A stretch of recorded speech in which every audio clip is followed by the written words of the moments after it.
नमस्कार विद्यार्थी मित्रांनो, तुम्हाला माहीतच आहे माझी न्यायालय भरतीमध्ये निवड झालेली आहे आणि मी तुम्हाला न्यायालय भरतीसाठी मार्गदर्शन करत आहे.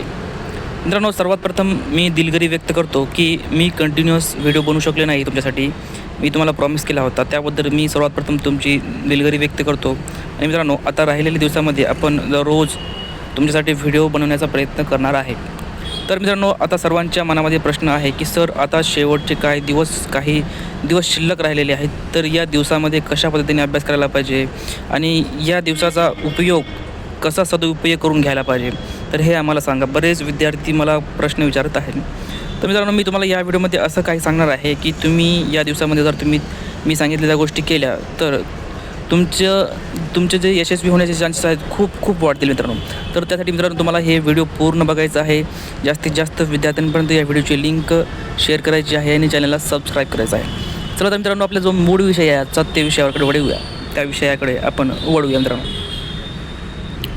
आता मित्रांनो, जर तुम्हाला या दिवसामध्ये तुम्ही या 4 गोष्टीवर काम केलं तर तुमचं यश मिळण्याचे चान्सेस खूप वाढतील मित्रांनो. तर ते 4 गोष्टी कोणत्या आहेत? तर सर्वात प्रथम तुम्हाला रिव्हिजन करायचं आहे, PYQवर काम करायचं आहे आणि टेस्ट सिरीज द्यायचे आहेत. आणि पेपर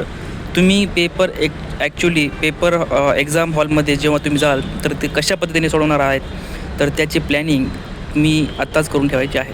तर या 4 गोष्टीवर आपण एक करून मित्रांनो आपण बोलणार आहोत. तर सर्वात प्रथम आपण बघूया, रिव्हिजन करा. बरेच जण तुम्हाला मित्रांनो सांगत असतील की रिव्हिजन करा. पण रिव्हिजन कशा पद्धतीने करायची ते मी तुम्हाला सांगणार आहे. तर मित्रांनो, तुम्ही आत्तापर्यंत जो अभ्यास केलेला आहे, ज्या तुम्ही नोट्स तयार केलेले आहेत किंवा शॉर्ट नोट्स तयार केलेले आहेत, तर त्याचं तुम्हाला सर्वात प्रथम रिव्हिजन करायचं आहे मित्रांनो. सर्वप्रथम तुम्ही काय केलं पाहिजे की बघायला पाहिजे की मी जे अभ्यास केलेला आहे, मी ज्या टॉपिकचा अभ्यास केलेला आहे, तर त्या टॉपिकमध्ये मी कुठं वीक आहे, म्हणजे त्या टॉपिकमधील कोणते पॉईंट विसरलेलो आहेत, तर ते पॉईंट तुम्ही अगोदर व्यवस्थित त्याला हायलाईट करून ठेवायचं आहे किंवा शॉर्ट नोट्स तयार करायच्या आहेत. आणि ज्या गोष्टी येतात तर त्या गोष्टी तुम्हाला त्या गोष्टीचं की हायलाईट करायचं नाही किंवा त्याची शॉर्ट नोट्स काढायची नाही. तर तुम्हाला काय करायचं आहे, जे पॉईंट येतात, ज्या टॉपिकमधील जे पॉईंट येतात ते पॉईंट सोडायचे. जे येत नाहीत तर ते अगोदर एका शॉर्ट नोट्समध्ये लिहून घ्या किंवा त्याला हायलाईट करा. जर तुम्ही नोट्सवर वहीवर नोट्स तयार केली असेल किंवा पेजवर, तर त्याला शॉर्ट नोट्स करा. याचा फायदा असा होईल मित्रांनो तुम्हाला की जेव्हा तुम्ही पुढच्या वेळेस तुम्ही त्या टॉपिककडे बघणार, तर त्या बाकीचे जे गोष्टी येतात त्याला परत तुम्हाला रिव्हिजन करायची गरज पडणार नाही. आणि त्यामुळे जर तुम्ही परत कसा कराल तर तुमचा वेळ वाया जाईल आणि फक्त तुम्ही त्याच गोष्टीची रिव्हिजन होईल तुमच्या पुढच्या वेळेस. जे तुमचे वीक आहेत, तर त्याच गोष्टीची तुमची पुढच्या वेळेस रिव्हिजन होईल आणि तुम्ही जास्तीत जास्त रिवाईज करू शकता. एकदम छोटासा कंटेंट तुमच्यासमोर येईल की बाबा मला ह्या गोष्टी माहिती नाही आणि ह्या गोष्टी मला व्यवस्थित करून ठेवायचं आहे. तुम्हाला माइंडला ते पण म्हणजे शॉर्टमध्ये सांगायचं तर तुम्हाला जास्तीत जास्त रिव्हिजन देता येईल. तर यासाठी तुम्हाला अशा पद्धतीने रिव्हिजन करायचं आहे. आता मित्रांनो, दुसरी गोष्ट म्हणजे PYQवर तुम्हाला काम करायचं आहे. PYQवर काम करायचं म्हणजे काय मित्रांनो, तुम्हाला मी सांगितलेलं आहे की PYQचे महत्त्व किती आहे. तुम्ही PYQच्या ॲनालिसिसशिवाय तुम्ही जर PYQचे ॲनालिसिस केले नाही तर तुम्ही पास होऊ शकत नाही. हे मी तुम्हाला सांगितलेलं आहे. तर मित्रांनो, PYQचे ॲनालिसिस करायचं आहे किंवा PYQवर काम करायचं म्हणजे काय, तर मी तुम्हाला एक महत्त्वाच्या टॉपिकची लिस्ट दिलेली आहे मित्रांनो. तर सर्वात प्रथम तुम्ही ते महत्त्वाचे टॉपिक केले पाहिजे. फक्त महत्त्वाचे टॉपिक करून होणार का सर? नाही. पण मित्रांनो, महत्त्वाचे टॉपिक केल्यामुळे ते वारंवार रिपीट होणारे टॉपिक असतात, ते वारंवार ते एक्झामिनरच्या आवडीचे टॉपिक असतात, ते परत येणारे टॉपिक असतात. तर ते टॉपिक व्यवस्थित करून ठेवणं हे आपले आद्य कर्तव्य आहे. त्यामुळे आपल्याला ते व्यवस्थित करून ठेवायचं आहे. हे मी तुम्हाला PYQचे ॲनालिसिस करून सांगितलेले आहेत. तुम्ही सुद्धा PYQचे ॲनालिसिस करून महत्त्वाचे टॉपिक काढू शकता. आता मित्रांनो, दुसरं गोष्ट म्हणजे आता एकतर PYQचे ॲनालिसिस करून महत्त्वाचे टॉपिक आपण काढलेले आहेत, ते तुम्हाला करायचेच आहे.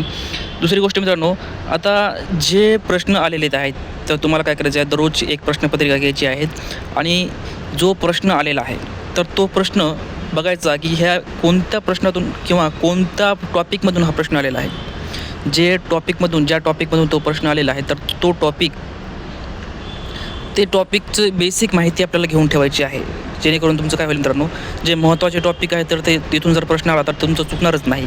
पण जर तुम्ही प्रत्येक प्रश्नाची अशी बेसिक माहिती काढून ठेवली तर मित्रांनो, महत्त्वाचे टॉपिक जे असतात ते डिटेलमध्ये विचारले जातात. तुम्ही ते डिटेलमध्ये करून ठेवलेले असतील असं अपेक्षा ठेवतो.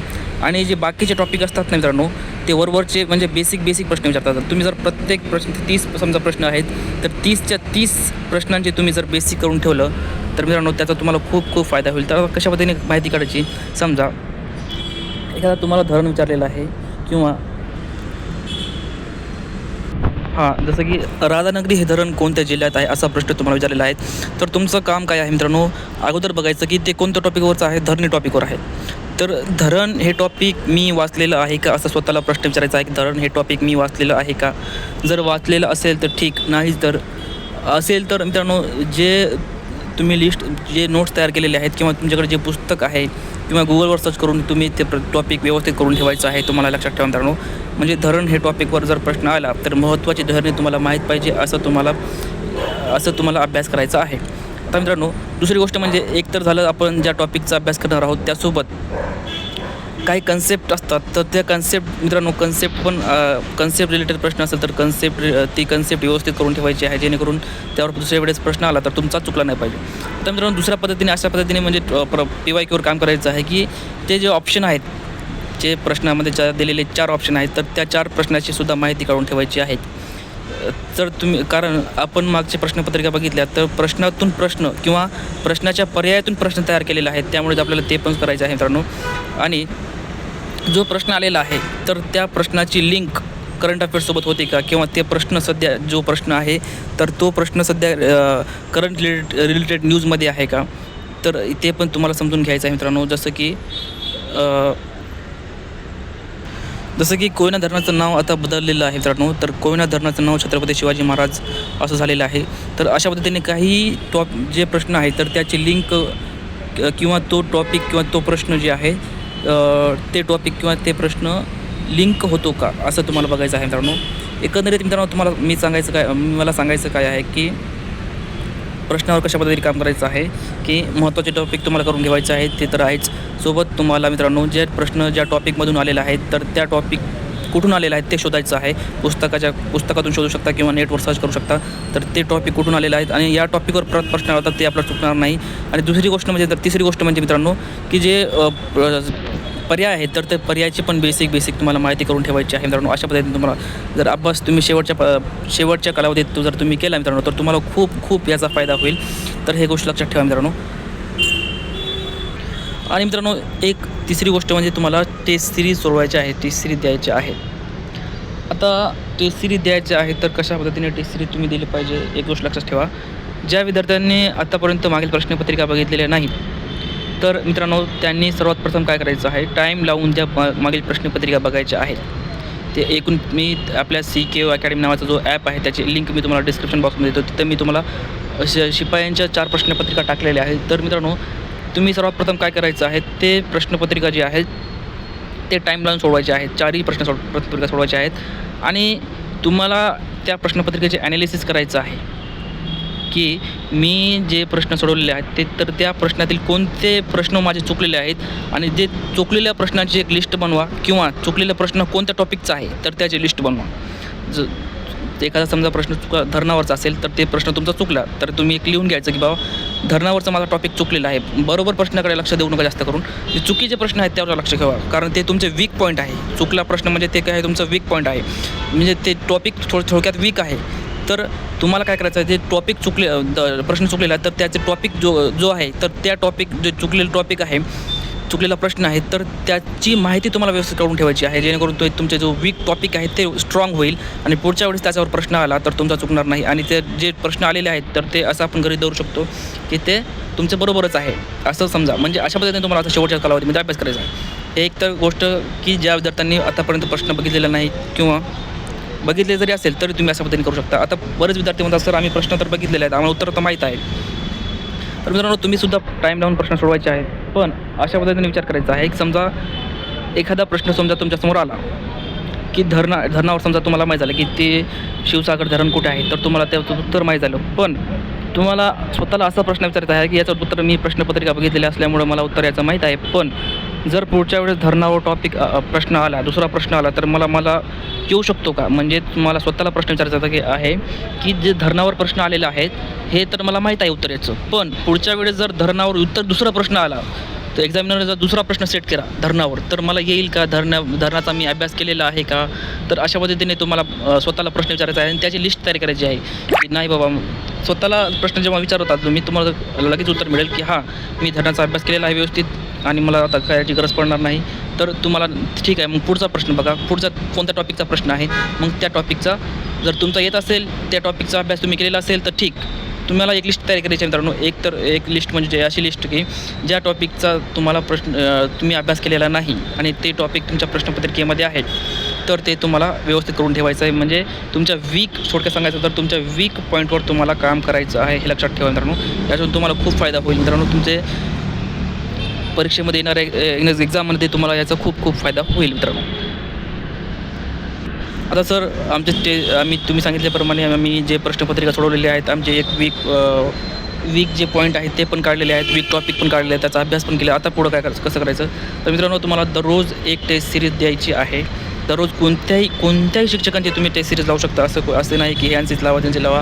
मित्रांनो, मी तुमचा दिलगिरी व्यक्त करतो. मी तुम्हाला जास्तीत जास्त कंटेंट देऊ शकलो नाही, पण मित्रांनो तुम्हाला राईट ट्रॅकवर आणायचा मी प्रयत्न केलेला आहे की कशा पद्धतीने अभ्यास केला पाहिजे. ह्या गोष्टी मी तुम्हाला सर्व आतापर्यंत सांगितलेल्या आहेत आणि खूप अनमोल गोष्टी मी तुम्हाला सांगितलेल्या आहे मित्रांनो. आता तुम्ही काय करायचं आहे, टेस्ट सिरीज लावायची आहे कोणाची पण, आणि दररोज एक टेस्ट सिरीज लावायची आहे. आणि अशाच पद्धतीने ज्या टेस्ट सिरीजमध्ये जे पॉईंट चुकलेले आहेत, तर त्या पॉईंट का चुकला, तो पॉईंट किंवा तो प्रश्न का चुकला, किंवा तो प्रश्न कोणत्या टॉपिकचा आहे आणि तो टॉपिकचा मी अभ्यास केलेला आहे का, आणि त्या टॉपिकचा अभ्यास केलेला नसेल तर त्या टॉपिकचा तुम्हाला अभ्यास करायचा आहे.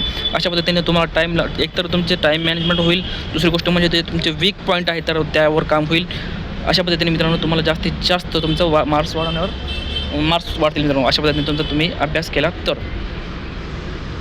तर अशा पद्धतीने मित्रांनो तुम्हाला ॲनालिसिससुद्धा करायचं आहे टेस्ट सिरीजचा. आता पेपर कसा सोडवणार मित्रांनो, एक्झाम हॉलमध्ये मी कशा पद्धतीने पेपर सोडवणार आहे याचं तुम्हाला मित्रांनो एक थोडक्यात तुम्ही स्वतः दररोज विचार करायचा आहे की मी कशा पद्धतीने प्रश्न सोडवणार आहे, मी कोणत्या टेक्निक वापरणार आहे, इलिमिनेशन टेक्निक मी वापरणार आहे, कोणत्या प्रश्नाला कशा पद्धतीने हँडल करणार आहे.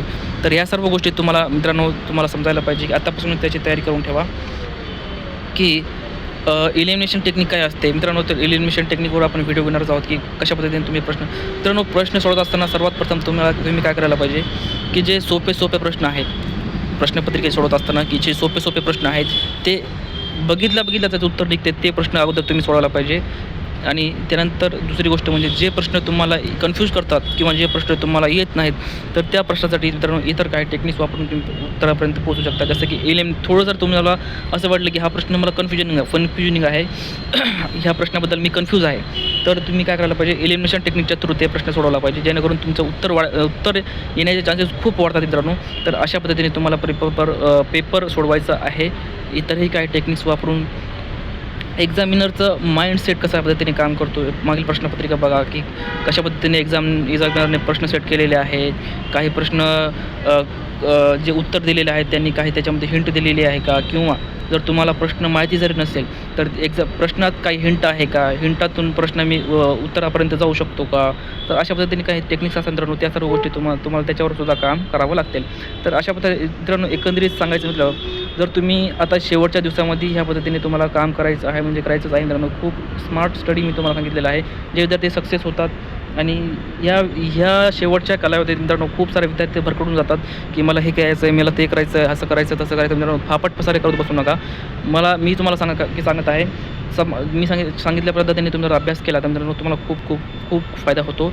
आणि बरेच विद्यार्थी मी सांगितल्यानंतर सुद्धा भरकट जातात की मी आमच्या पद्धतीचा अभ्यास करणार. तर तुम्ही तुमच्या पद्धतीने अभ्यास करा, पण मी तुम्हाला ज्या पद्धतीने सांगितलेलं आहे सर्वात प्रथम तुम्हाला महत्त्वाचे टॉपिक करायचे आहे, त्याची रिव्हिजन करायची आहे. आणि मित्रांनो एक गोष्ट विसरून गेलो, जास्तीत जास्त प्रश्नांचा सराव करा. तुम्ही ज्या प्रश्नाचा टॉपिक सोडवलेला आहे, समजा धरणावर प्रश्न आहे तर तुम्ही धरणाचे जे धरणावर प्रश्न आहे, धरण टॉपिक आहे, तर धरण टॉपिकवर अभ्यास केलेला आहे, तर जास्तीत जास्त धरण टॉपिकवर तुम्ही प्रश्न सोडवण्याचा प्रयत्न करा. धरण आतापर्यंत आलेले प्रश्न यावर जास्त फोकस करा मित्रांनो.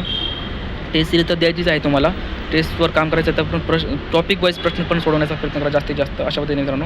आणि मित्रांनो मी तुम्हाला सांगितलेलं होतं की 21 टॉपिक करा आणि महत्त्वाचे टॉपिक ते करा. त्यानंतर स्टेट बोर्डसुद्धा करा मित्रांनो. आणि प्रश्नपत्रिकेचे जे ॲनालिसिस आहे, प्रश्नांची माहिती काढून ठेवा. तर ह्या तिन्ही गोष्टीवर जर तुम्ही काम केलं मित्रांनो, तर तुम्हाला खूप खूप फायदा होईल याचा.